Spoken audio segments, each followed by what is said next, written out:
X-Men Dark Phoenix, or just Dark Phoenix, being advertised as the last of the X-Men movies, the conclusion of their journey. What that really means, of course, is that Fox assets have been bought by Disney, and now they're all going to be part of the Marvel Cinematic Universe, recast with new stories told. But anyway, as far as Fox is concerned, this is their last X-Men movie. So, does it go out with a bang? Is this the best one of the series?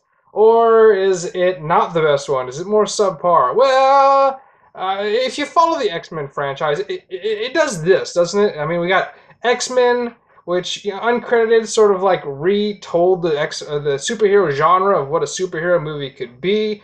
X2, even better. The Last Stand, X-Men Origins, Wolverine, Apocalypse. Some like it, some don't. Then you have First Class. You got Days of Future Past. Both really excellent X-Men stories.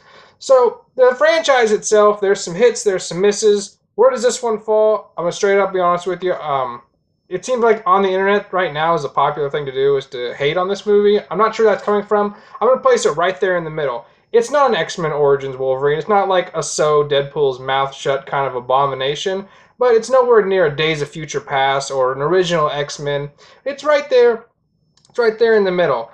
I think some of the flaws that come along with this movie, and there are good concepts in this movie. There's good beats. There's good action moments. There's good character moments at times. They're moments. They're moments, but it doesn't carry through the whole story. And I think that the flaw is the subplot that bogs down the story, because the advertising and the story, as far as I know, and I know there'll be comic book experts out there that say, "But Shane, that's not how it works in the comics. You're wrong." This is my impression. I've never read the Dark Phoenix storyline, but this is how it portrays in the movie. So if this is part of the comic book storyline, I apologize. But in the movie, there is a subplot with Jessica Chastain's character, and I think that really took the story that was, we were going down this path, and it shot it right off here. And I think that bogged down the story. I think it changed it, like I said, changed it in a different direction that it probably shouldn't have gone. The way it's advertised, this movie seems like it's about Jean Grey,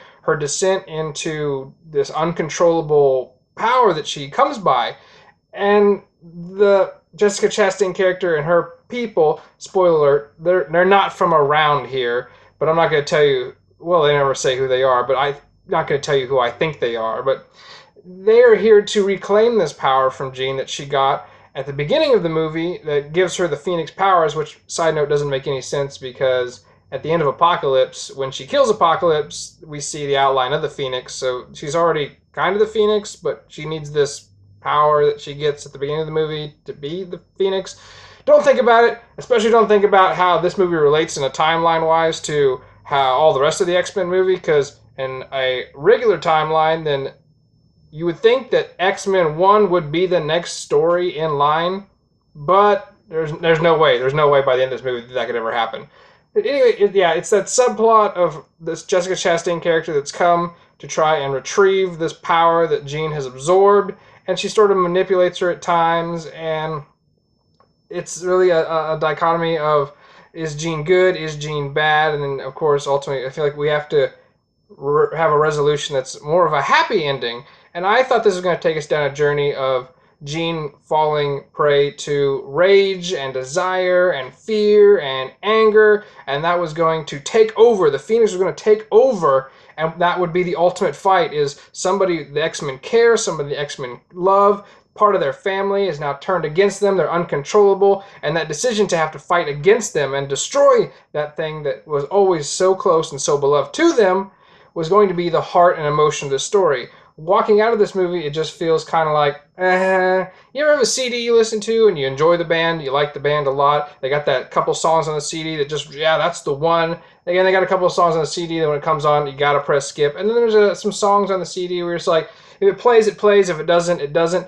That's Dark Phoenix. If it plays, great. If not, great. No, I mean, I don't put it on my shuffle playlist when I'm out jogging, but I'm definitely not going to go out of my way to skip it if it comes on the radio. That's where I rank this movie in terms of. But it has some pacing issues, some events that just sort of like happen, like the pacing issues with introducing Magneto or introducing this character or that character. The movie just is like, we have to have Magneto in the story. How do we have Magneto in the story? So we have to have this series of events to bring Magneto in, even though when you look back on the movie, it doesn't make any sense on why the events that brought him into the movie needed to take place. So there is some things to question when you start to deconstruct the movie. It has some pacing issues. I think the subplot could have been done away with, and I think in doing that, it would have made for a tighter, more emotional movie.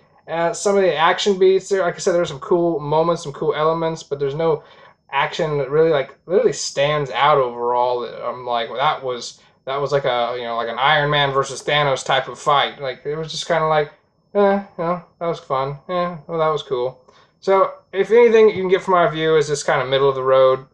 But if you enjoyed the X-Men franchise, you'll check this movie out. If not, I'm anxious to see what Marvel does now when they ever decide to bring them into the Marvel Cinematic Universe. I would hedge my bet on it being not tomorrow, probably 5 years down the road at minimum that we ever see these characters again.